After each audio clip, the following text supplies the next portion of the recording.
was usually filming under 10s. It was just really cold.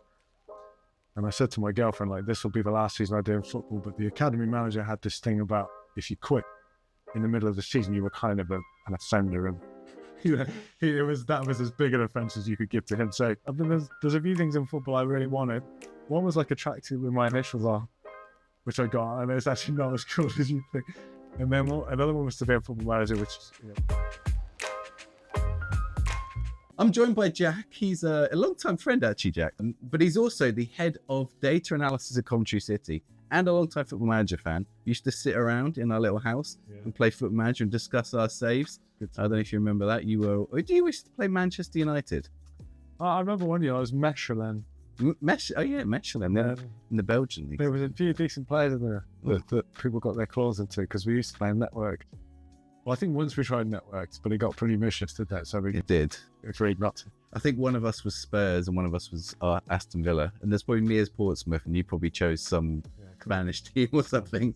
And just Spurs and Villa just grabbed all the players. Actually, probably Portsmouth. It was about 2008. Yeah. A bit of money. We had money. Yeah, the good times. I remember we won the FA Cup, much to the upset of the Spurs fan. Yeah. He'd just won the League Cup. They'd finally got a trophy. And did you beat did Portsmouth beat Spurs? On the way, I think so, yeah. I can't remember, we might have done in 2010. I can't remember 2008 we did. We beat Man United. I think, I remember that. It was like 3-0. Yeah, we beat West Brom and then Cardiff in the final. So, everyone says it was the easy one. You only beat what's put in front of you. We beat Man United on the way. That's true. So, these things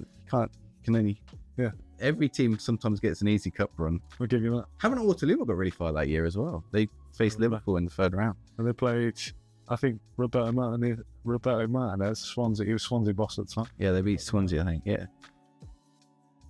No, I mean, honestly, Jack, you have some of the best football knowledge. You used to sit around all your books. If you weren't reading a book on football, you were playing Football Manager.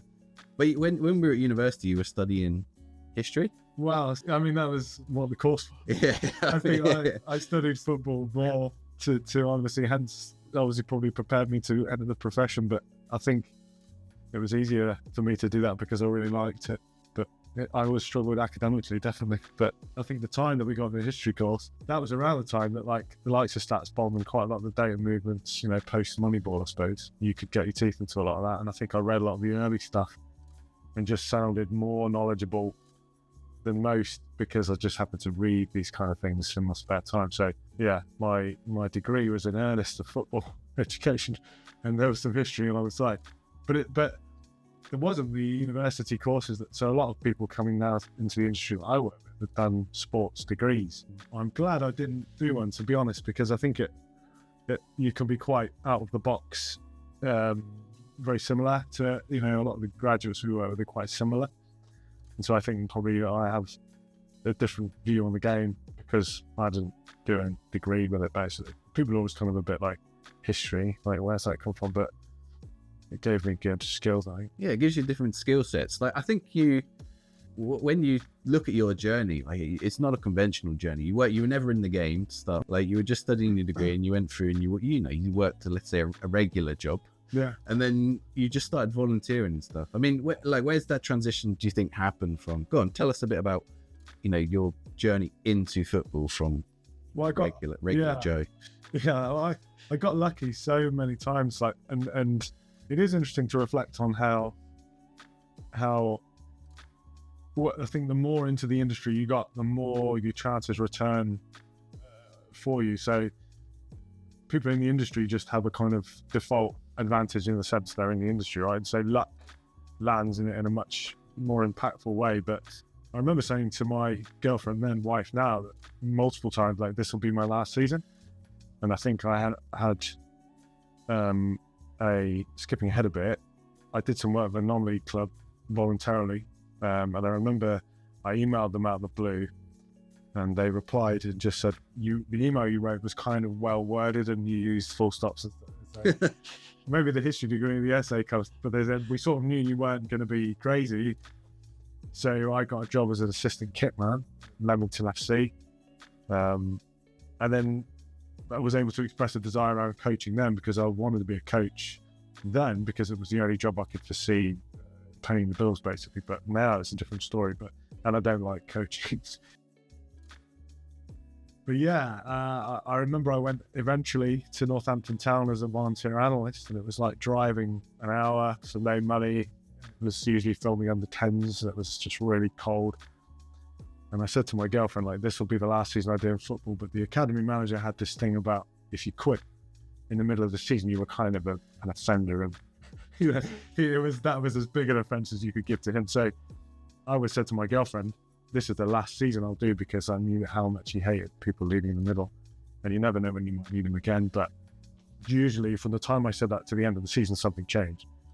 And then eventually got hourly pay, and then a mileage pay, and then part-time pay. And then I was given a full-time head of an academy analysis by a new academy manager who basically hadn't met me. We sat down for 2 seconds. I prepared loads of work to show him, but he didn't look at it. He just said, this is the wage, sign the contract or something, and all the best. Yeah, were they a League 2 team, League 1 team at the time? They were bouncing around. I think they must have been League 1 at the time. There must have been League 1.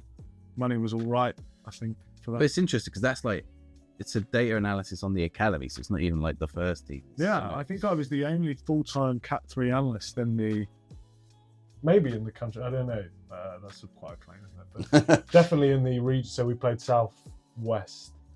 Definitely in that region, because I met all the other guys on match days, and yeah, I think it was the only full-time. But the academy manager wanted to go Cat 2, and we were Cat 3.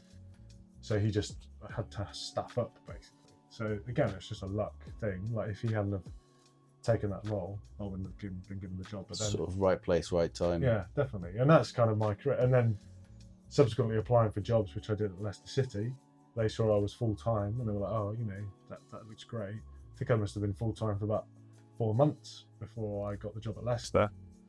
I wasn't even full-time that long. I remember you telling me you gone Leicester. It was crazy because you'd only just been an assistant kit man at Leamington. Was he even the first team at Leamington? For a while you were working with the under-18s. So that was the coach. Oh, you were doing the coaching. Because I told the first team manager I was sick of being a kit man. And he said, can you want to do some coaching? I said, yeah. I was all right. I did enjoy it. And I was quite earnestly approached coaching. I like to read and school up a bit and try and, I used to enjoy it then, but then I think in retrospect it wasn't particularly. I think it's tough when you're not an ex-player, right? That makes a difference. Yeah, maybe. I think if you do good sessions, the players aren't that bothered. Did you do some coaching badges while you were at Leamington, or when did you start? Yeah, I think I did my level 1 when I was like 17 or something, 18. Went to university. I then had a few attempts at coaching, but again, just I don't know.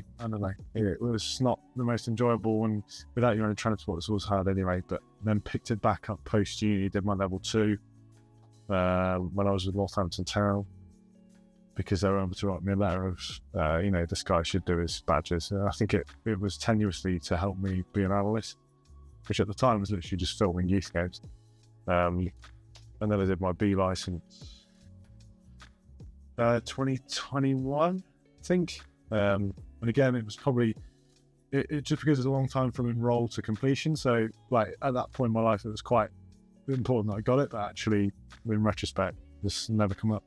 No one's ever asked if you have the code. Do you think it helps when you apply for when you applied at Cov or when you applied at Leicester? It's great for the courses. The FA courses are great for kind of networking, really. So a lot of people I know from those courses, particularly the talent ID ones as well. Like I've got my level 3 talent ID, and the people that now I just speak to all the time, they're really, really good for industry contact. But I suppose it does give you a bit more credibility. Are you sort of maybe the terminology, like coaching is quite a cliquey, there's a language. Sometimes having those terms is helpful in meetings or something, but just to people see you as a bit more credible if you can say deep line players. But yeah, the substantive course wasn't great. Like I didn't feel there was a lot of knowledge that I got from those coaching courses. The FA, yeah, they're strange. Their education pathway is strange in some way. Some of the stuff that they go into, I don't necessarily agree with. So you've had to teach yourself some extra skills, I suppose. Like you learn Python? Yeah, Python, yeah. That was, I think, lockdown, or just prior to lockdown. So Leicester City, I was lucky because it put me close to some really, really great football professionals. Obviously just worked generally first team side. So the analysis, and individual in the analysis department at Leicester City was extremely helpful. We were in the right direction for loads of stuff. And then lockdown, COVID was a real accelerant to my development, because go through this stuff, right, just upskill. And then that's helped me get the subsequent role. Because Python's just such a powerful, I think part of understanding Python is, or even the kind of databasing and other things that we do, it's like not so much the proficiency is part of it, but just knowing what you can ask. So a lot of analysts I work with don't even know what Python can do, what questions Python can ask or answer. Knowing that is incredible. It's an incredible skill in itself. So to them to further know it, enough to use it myself is a good one too. But yeah, it's all helped professionally. I want to go off script. I'll ask you a question about, do you think AI will make a difference with that, finding the data you need and writing scripts and things like that? Yeah, I mean, I use ChatGPT now to help with my code. I think there are teams I know that use AI. There are actual papers out. I think what AI can do for football, what football can do for AI or something like that. And it's authored by some football professionals at a certain club. It is obviously the Champions League guys that are trying to play around with this because they've got resources, but I think AI will be important. It's kind of baked into the sales material of most platforms we speak to now, but I mean, if you challenge and push them on it, they don't really know what they're on about. Yeah. And like machine learning and all these kind of terms they'll just throw in, and you go, what do you train on? They just fall down on the slightest questions about that kind of stuff. But yeah, it's certainly the sales pitches and most. There are some clubs who are kind of actioning that. And yeah, the Champions League clubs are pushing really close to kind of quite cutting edge things. Obviously not Coventry City's resources don't stretch. But talking of Champions League, you went to Leicester, which probably at the time they were in Europe, right? Well, they must have been close. It wasn't long after. Conference League, I think, a couple of Euro. They'd won the FA Cup. Did they win the FA Cup? Yeah, they did. Yeah. So it was a few years after they'd won the Premier League, obviously. Yeah. And that's a big jump from Leamington, Northampton. I think you had a small stint with the ladies team. Was it Cov Ladies? Yeah, University of Warwick. Yeah. There you go. And then up to Leicester. Yeah. Like, did that feel like a big culture shift when you go to Leicester? It did. It was probably more about how to conduct yourself in a football environment, to be fair. Like, that was the jump, because you were in the training ground every day. And so I think at Northampton it would have been quite hard to rub shoulders with just the kind of volume of staff Leicester had. Like, it was always it was just this big moving beast, and it was open like 24 hours a day. It was, and you could live there, but there was the gym and the restaurant and stuff. So that was all lovely, but took a bit of getting used to conduct yourself in that environment, and just not being a kind of a bit, when Brendan Rodgers walked past, not being a bit like, why are it's a person, so but yeah, actually the kind of imposter syndrome just settled a bit, because I think what we were doing, I was always quite I thought what we were doing was always quite beneficial to the club, so I didn't really feel necessarily like a spare part there. I felt like we were contributing something, so yeah, it was good. Oh, yeah. You must have been. I mean, remember you telling me, watch this Jude Bellingham. He's going to be good. Oh, did I? Yeah. You used to say to me, Jude Bellingham. Oh, okay, yeah. 7 or 8 years ago, I think. Yeah, I'll take that. Look at him now. It is good to now, because now I'm in a first team role. It is good to look back and reflect on the scout reports. I mean, we did a pre-match report for an opposition a couple of days ago, when there was a youth player that I'd given an all right grade to as a scout when I watched him when he was like 14, and now he's in the first team for a championship club, and it was cool to see his name pop up. But yeah, it's I suppose the duration in the industry, your anecdotes start to grow a bit about. Yeah, it's strange thinking. I think you were the first person to tell me about him. He was sort of on the radar of a few people. He hadn't broken into the first team at Birmingham yet. Yeah, and okay. Saying, there's a few teams looking around at him. Yeah, Birmingham were just a great club for that. It was a kind of they've got this fantastic catchment, but the resources of the club obviously are kind of a bit. So they were always really able to pop out a player or two, but because Jude's brother is just still. So Sunderland scored a hat trick. Yeah. So we saw him as well, but he didn't go for as much money. No, but he'll always struggle under his, the shadow. Not being Jude. Yeah, it's a but he's a great player on his own right. He's 16 at a championship team, or 17 he must be now. Yeah. I did some data on him. So we ran my analysis recently for the positional profiles I do, and the goal scoring profile that we do, to be cagey about it. No, that's fine.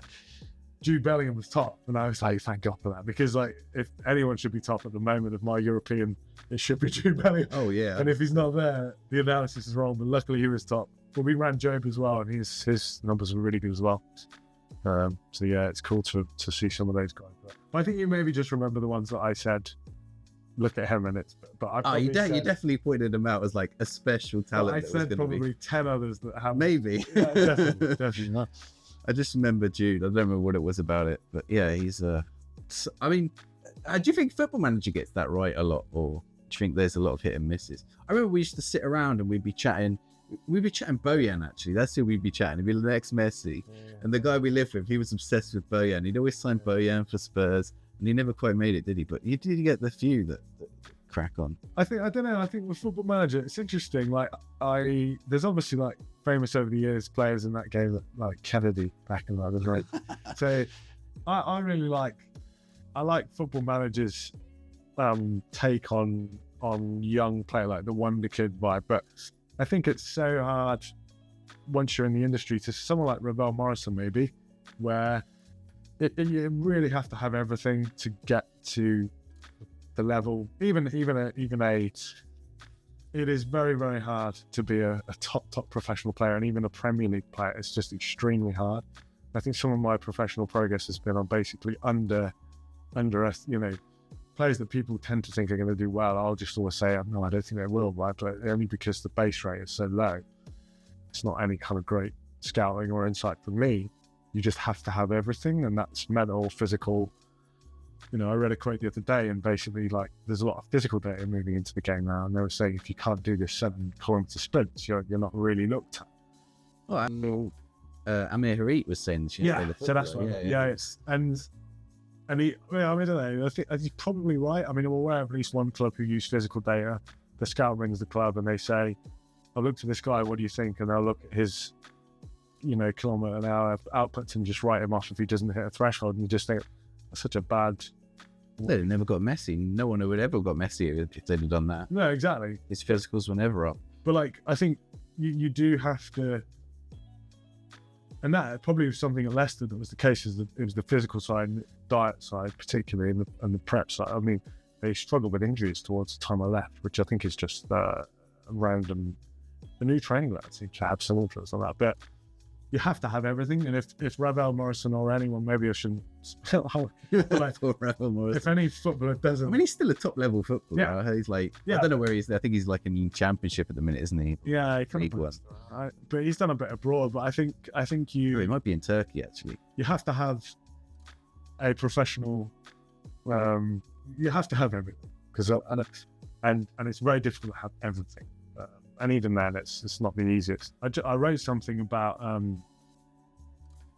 So I know a guy called Joe Baker, who's a talent identification academic, and I wrote a chat to Coventry for some paper he'd done, and basically said, I think that good players pick scouts, not the other way around. So like, if you go to a game and there's 22 on and you pick the guy who tends to be good, it's generally that one of those players was going to get there. You're the scout that happened to pick him, and suddenly someone knows that you picked it. Like maybe Jude Bellingham, he was going to get there. And if you could look at all of my picks on players and potentials and progress, I would be wildly wrong on most of them. So Jude Bellingham's career progression reflects on me because I said he would be good, but actually it was a guess and just a bit of luck on it. Yes. I don't know what made me get onto that. But yeah, scouting is not an easy thing. But yeah, footballers need to have these days kind of everything to get close to where they want to be, and even then it's very hard. So yeah, it's a moving beast. Yeah, well, let's talk about Guinea-Bissau. So you've been doing this stuff for Guinea. What's got you onto Guinea-Bissau? Well, why did you end up doing stuff for Guinea-Bissau? I mean, everyone wants to work with Guinea-Bissau. No, so this was Football Manager, and I think the seeds were saying like years ago. I think probably the tech moved on well, the communication infrastructure around social media meant that I could get in touch with them. But basically, I think it was Curacao. So I started a Football Manager save as Curacao because I think I'd read that some of the Ajax generations had been eligible for Curacao. Clarence Adolf, I think. Yeah. Edgar Davids, okay. I think. Yeah, some of the real like legends have been. Yeah, I think maybe Netherlands or Chinese or something, but you couldn't be them. So Yeah. a lot of their academy guys had come from these obviously former links around colonial stuff, which you won't go into. But yeah, I started as a game with Curacao and managed to convince a couple that to kind of come from Holland to play for Curacao. And I was like, how far could you take this? So I did some analysis myself, and I think probably it was a bit forced in the direction, but basically my two central questions were, which continent is it easiest to qualify for the World Cup from? And that was Africa, per my analysis. And then which country in Africa, therefore, was best placed to take advantage of the dual nationality thing? And Guinea-Bissau had France, Spain, Portugal and England as kind of potentials. So like there were some others, like maybe Cape Verde has got a strong dual heritage base and others, but yeah, it's possibly Jared by myself. So once I probably hit on them, I was tethered to them quite a lot, which but yeah, in the end decided that was the right country to kind of try and support, and then wait a couple of years to get in touch because it wasn't possible. Through LinkedIn managed to get in touch with a scout there, and then we lost contact. And then in the end spoke to the technical director and said, look, this is the idea. It wasn't an idea they hadn't had. Like they definitely have a lot of professionals kind of working towards this too. So I don't want to give the impression that I'm because I think the Guardian thing was like, this is my soul. Oh no.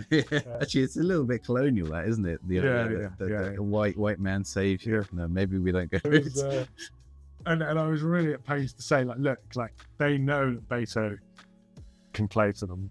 It is me that came along and go, Dino, this guy can play. So to join that collaboration was always important. And I think also just it would help for them to have someone based in England, and it was analytically led. Like I think they liked that idea as well. So I sent them a document which I said they could be a top 50 FIFA ranked nation and qualify for the World Cup ultimately, and they liked all that. And who's going to say no to that? Yeah, quite well. And it took me a while as well. Like, I think my son had just been born. I was doing he was asleep when I was in his nursery doing this document, and yeah, sent it to them and they liked it and said, yeah, help us basically. And then from there, this was all voluntary. You're still working at Leicester or Cov at the time. Yeah, still. And then I think I was at Leicester when it all first started. But you're trying to convince these players to switch, or? Yeah, I sort of it is like a collaboration basically. I think in the first instance I'll flag up players, and then if they don't already know them, I can then start to have conversations with them around what they want to do. It's tough because obviously the incentive to go to the AFCON in the middle of a European season, or to some extent to go to a country where you don't actually have that strong links with, like if you're born in Portugal and your grandma's from Guinea-Bissau, like your links to that nation are probably not that strong. So there's lots of kind of barriers in that sense to overcome, but we've managed to convince a few. But it is actually something that I wasn't aware that you can name someone in your squad. So I think numerous times we've named players in their squad, in the Guinea-Bissau squad, and then they've seen this, unaware that they were going to be called. Oh, they didn't know. And basically we're like, do you know what? We're not going to turn up. And so I didn't really know any of that. But obviously England, it's a phone call. Yeah, he phones them. Yeah, tells them you're picked, you're not picked. So Guinea-Bissau tried like a kind of brute force approach where we just pick for the nation and we're like, let's just fake people. You're in. A bit like Football Manager, you're in. You're not. Yeah. And yeah, I suppose to tie it back to Football Manager, their databases have been really important for trying to find players like that because their researchers are fantastic. And the Ben Diaz at Blackburn. Yeah, Brereton Diaz. I think, does he leave now? Is he left? Yeah, he left. Yeah, that's it. Yeah, but yeah, it's Chile. He's Chilean, right? Yeah, but I don't think he knew. I think Football Manager knew about him. I think possibly. Yeah, which seems crazy, right? But although you'd have to imagine with a surname like Diaz, you'd have to have some inclination. Yeah. But I mean, there's a few examples of this. I can't remember which. There was one Central American country that hired someone on the back of just very similar to what you were doing. They picked him up. He was just going through the database and picking up all the players that had that nationality. So I think I did some name stuff like Jallo, which is DJALO, is a very common Guinea-Bissau surname. So essentially, if anybody's Portuguese, and that's all you can really find, but their surname's Jallo, generally they'll be eligible for Guinea-Bissau. There's a guy at Braga who's scored against Real Madrid the other day. He's Guinea-Bissau. I think he's Spain, but his surname is Jallo. Yeah. Well, Fati would have been, right? Fati. Yeah, that's Fati. Yeah. Barca had a few. Bilbao have 2, which we put to the federation. Sporting and Benfica tend to have, because they have some connections in Guinea-Bissau itself. Yeah, they've kind of all got clubs over there. I think Bissau, I mean, it is an interesting case study in like how the contribution of transfer. One thing I was trying to do, the temptation is to use Transfermarkt, but I don't like the valuations on that website. But so then it kind of removes the point of doing it. But it would be good to see which capital city contributed the most to apparel. I'd say, adjusted for population, I'd say Bissau had a good claim of being reasonably high in that in terms of, transfer valuation from Bissau would be quite high. It's interesting because it's a very poor country. Yeah. Very, very poor country. Yeah. I mean, I don't know, sometimes in the case as well, like in spite of that, like sometimes just getting a good diet as someone who's a young kid in Bissau, it's not straightforward to have 3 meals. So that, in the face of that obstacle, they're still producing players. And it generally weirdly is like wingers. Like I remember building this 11 to send to the federation, and you see for like 10 left wingers, 10 right wingers who were like great players, and then like strikers, goalkeepers are struggling, But they seem to just come up with wingers. Yeah, there's lots. There seems to be. I did a save with them. We were talking about it. I ended up doing a Guinea-Bissau save. Yeah. I won the AFCON. Oh, wow. In the first attempt. There was some complete fluke matches. I think I was absolutely battered by Nigeria, but I beat them. I think I had 4 shots, 4 goals, and they had like 30 shots, 0 goals, and I was like, this just feels something's gone wrong here. I've beaten the game here. Yeah, so like that's it. Opposite. But then I screwed myself because we qualified for the World Cup. I think we didn't get anywhere, and then we qualified again for the AFCON, and I lost all 3 matches and they sacked me. Right. Even though I'd won I pushed them up, and they just got rid of me. So, but you tried save with them. Yeah, I did. Yeah, because obviously I played it through. I think this was prior to speaking to them. But yeah, I got well into regen territory. Like it was when regens were not. So I think now they kind of say there's the email to flag up the cohort coming through, and then you get the cohort later on. Yep. I think it's probably to stop what eventually happened, which is where, if you knew the date of regen, there was a kind of temptation to save and reload, basically based on. You could see when it was going to be. Yeah. So I mean, I may have done that once or twice, but essentially got well into regen. That's a good point. I never thought about why they made that little change. I think it was to do with that. Oh, but then if you were FL, would you cut that? I mean, people can cheat in other ways. You could just reload matches, or you do all of these things, right? All the time, just reload. You can't get to the Champions League final and lose. I have got to the Champions League final and lost many times. And you got to another season. I was on for a treble last year, and I lost all 3 in the final 3 games. The cup final, the last match of the league, Bayern Leverkusen. They did me. It was Bayer Leverkusen in Germany. I was Bayern Munich at the end of this save, and we did the next season. And I said I was going to get the treble to set that year. I got a double. They beat me in the cup final. It was a good game. But we got the league and we got the Champions League. It's always tempting. Yeah, it's tough.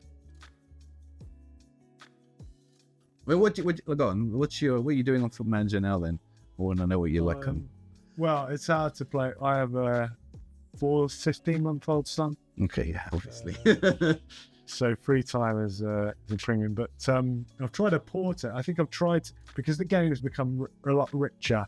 I found it hard to get as involved as I like to be in a lot, because I level the setting which coaches do which little section of trainers and things like that. And I used to spend ages on the you can do this mentoring. Everyone's just really think hard. Who's mentoring you? Oh my god! But now it's more difficult to do that kind of stuff. But yeah, I'm Porto now.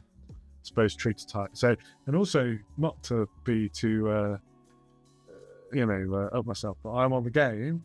You are on the. Oh yeah, I was going to ask you that. The first time you were on the game, how did you messaged me straight? You're like, I'm in the game this It year. was a big deal. I don't even remember. You weren't even supposed to be in it. I don't think. No, I think I knew Was it at Leamington? people that. Yeah. Was it at Northampton? I think you got in at Leamington, and they put you down as a coach or something like that. was. And your attributes were all ones. And the wage was like 0. It was nothing. It was like 2070, and I was like, "You've made it. You've now made it into the game. That's it." I think it was like a life goal completely. Yeah, basically. I think that's probably why. I think there's a few things in football I really wanted. One was like attractive with my initials are, which I got, and it's actually not as cool as you think. And then another one was to be a football manager, which is done. I think you were in it as a non-hireable staff for a while as well, weren't you? Your name was there, maybe your picture, but you couldn't you were stuck at. I think it was when you were at Northampton, you were stuck there. Yeah. Like, because you were in a role that doesn't exist in the game. Yeah. And then, actually, your role, we were saying earlier, we were chatting just before we were talking, your role now doesn't exist in the game. You're just down as a recruitment analyst now, I think. Yeah. I suppose it's hard for football manager, I guess, to keep up with the range of roles in UK football, definitely, because it's like a real big beast now. But so I suppose in other countries where it's not as complex, but football's kind of massively diversified in England, and they're kind of a few years behind always, but I guess it's inevitable. And also, they've got to keep the game as a game. It's got to be like somewhat accessible. Yeah. There was no point making it a job. It's enough of an email simulator as it is. Yeah, very true. Yeah, there's loads of admin. Yeah. But yeah, I massively delegate now. So last year I tried to save and I actually really enjoyed it where I didn't do the transfers. So you did like director of football stuff. No, the opposite actually. You don't do the transfers. There is a director of football. So basically, because of the time and stuff, I think I just thought, well, look, I'll just literally name the 11 and try and win the match. So I was an Italian club because I felt like that was, I can't remember who, maybe Fiorentina, was like most typical of Italy. But like anyone you had who played well was kind of on the block to be sold. Oh. But then they would just do stuff to your squad depths and stuff. Like I remember like they sold in one window like maybe 3 goalies, first team goalies, and I was like, in real life, how like you do that? I think they fixed that this year. I think they admitted that was one of the problems. They said transfers are going to be more realistic to what's lacking in your team or what's needed in the team. They'll identify areas better. Because I think in that point I just stepped in and just took control because I needed to buy a gosh. Yeah, you can't keep. They didn't replace. So it was fun. I'd say in most games, most of my most enjoyable FM saves are where there's some restriction I impose. You did Bilbao. That's the best save. I'm so glad you brought that. That was the best save I ever done. That was the most enjoyable because there were players in that youth team that I never would have played had I been in control of anybody else, but you have to just put them in. And like they were gone on to be some of the best. I remember that save. I remember thinking, like, I'm just sending them out. You did a lot. How many years did you do in that? You did like long time. I remember you showing me. You'd always send me the little screenshots. Yeah, I think I'll maybe try and find it into 2030, definitely late 2030. But I mean, this was like 7-8 years ago. You did it, so it must have been. I think you did even longer. I think you got to near 30 years or something. So maybe that's just football manager. Yeah. But like honestly, like I remember like left backs where you're like again, like if I was like a club where I could bring in someone above him, I definitely would. But he's got to sit on the bench because I've got like. And then you get on the pitch and do all right. And I don't know whether there always seems to be some element of football manager where there is a bit of a flow to the team. I remember hitting a period where we just send them out, win, come back, like Real Madrid, Barca, just put them. Yeah.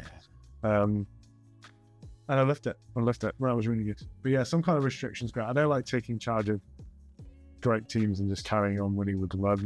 It's tough. Like I always like start at the bottom, work my way up. And then I always find when I get to the top, the big players are normally gone. Yeah. And it's like, but you still got a great team and you're winning. But at that point, the save starts to fall off a little bit. Yeah. Like I did last year, we started with Leamington. When Leamington sacked me in the Premier League, I was outraged. But it was like, I think Leamington. Oh, sorry, no, I was having a Waterloo. Well, I did Leamington a few years ago when you weren't there actually. Yeah. But I did have a Waterloo last year. They sacked me in the Premier League, and I was like, "What are you doing?"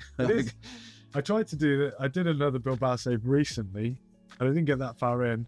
But I remember they sacked me. They sacked you. I was like, just bereft. Because that's frustrating. I planned to spend my whole career at that club.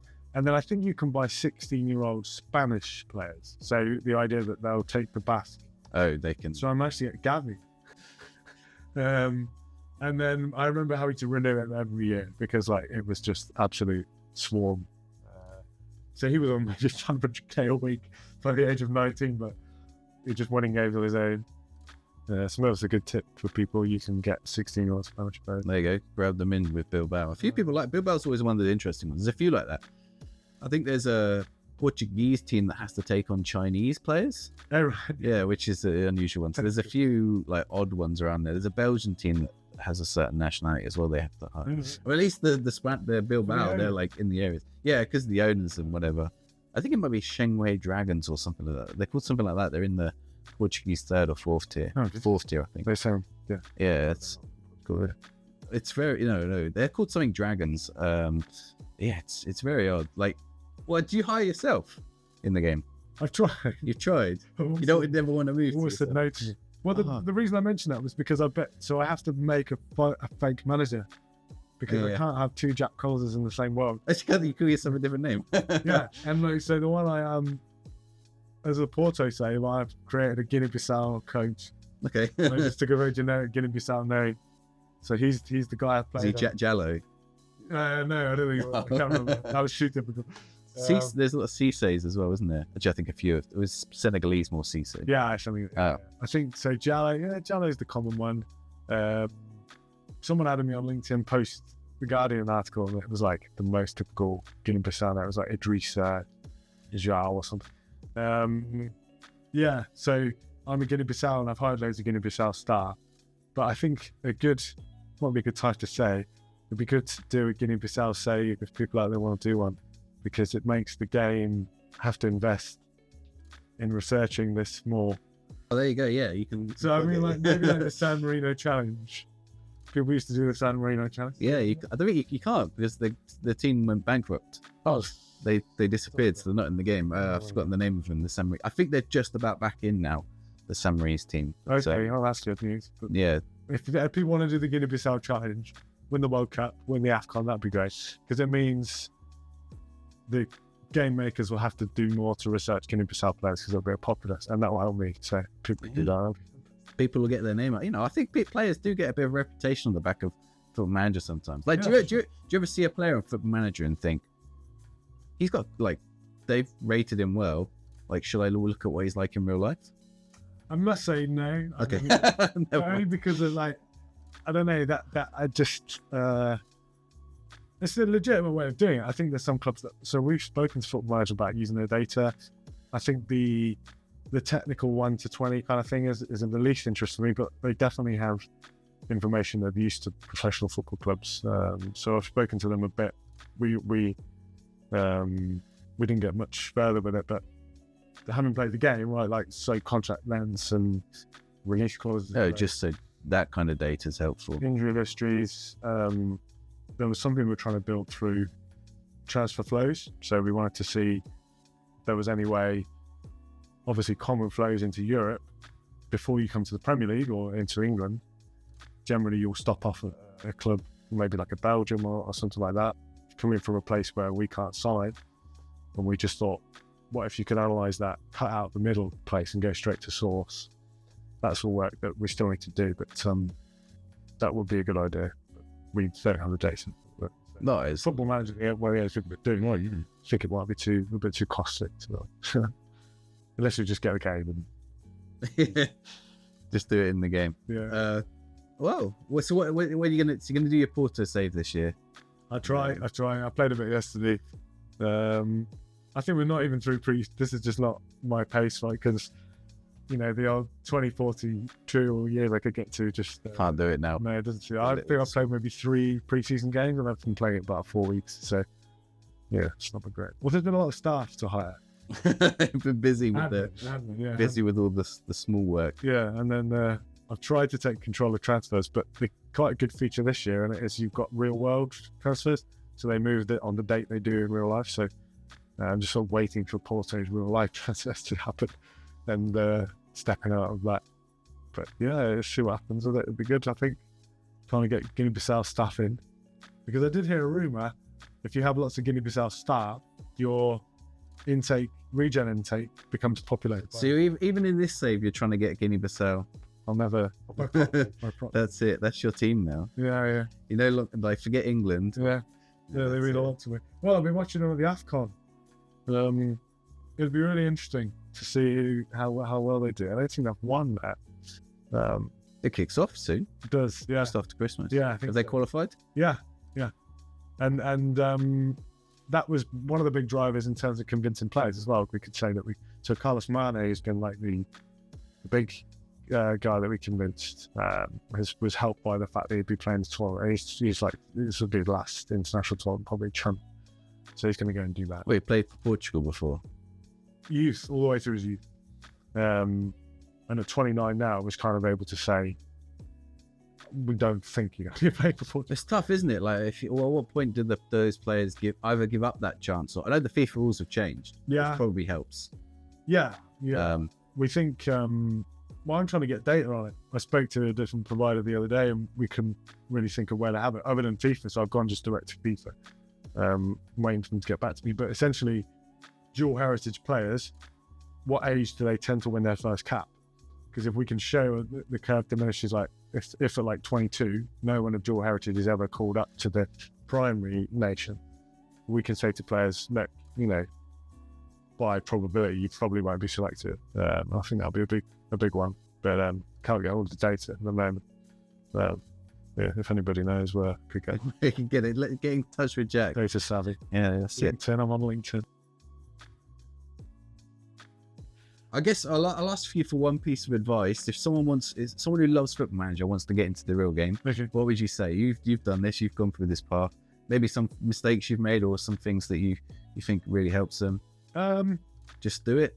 Or... No. I think getting in touch is that. So for the bulk of my career, my direct email and direct mobile number were on my LinkedIn publicly for everyone to see.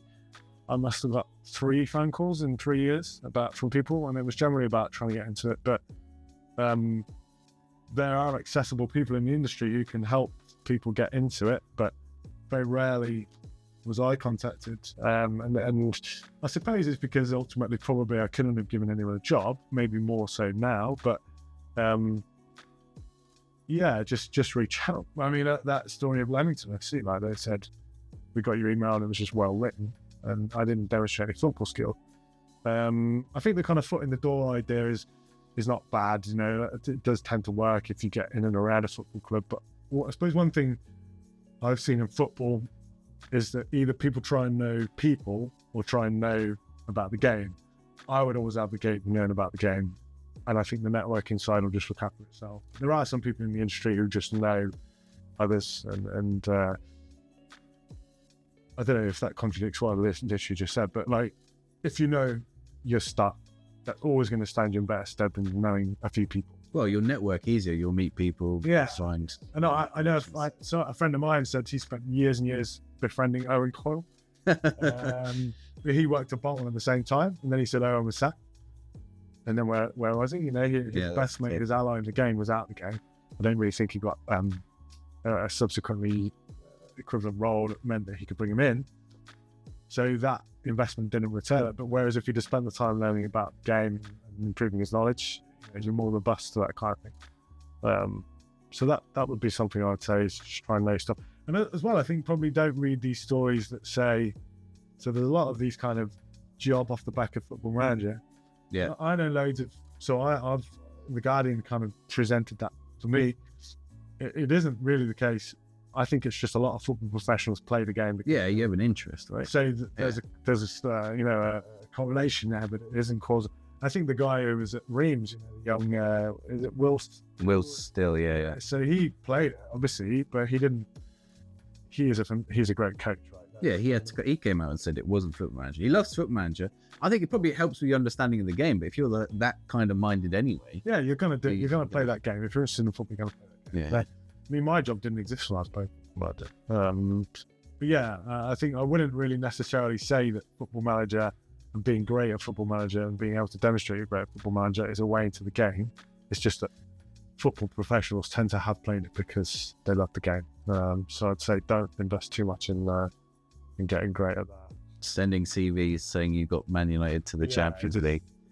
If someone, I don't know why to put that as an example. Man United to the Champions League. That's, right now, maybe if they take it. I would hire someone who just, I think if I got a CV and the big presentation on it was a football manager accomplishment, I probably wouldn't be looking at it. I'd want to see some substance away from that. But, yeah, there's loads of people who hustle in that way. Football professionals' emails are quite easy to get. If you just go on the website and you can see the email format, you can kind of guess if you know the name of somebody. So our club format email is quite standard, and obviously my name, you can do a workout on my email address. You may want to email someone more important than me, but that's a good way to do it. I did that for years. So hopefully there's some tips there. I don't know. Yeah, I think that'll be useful. Cheers, Jack. Thanks for taking the time. Yeah, I know you've got your little one to get back to. Yeah, well, he's in a tough life. Yeah. But, yeah, thank you. And well, good luck for Coventry this season and for Guinea-Bissau in the AFCON. Thank you. Yeah. Cheers.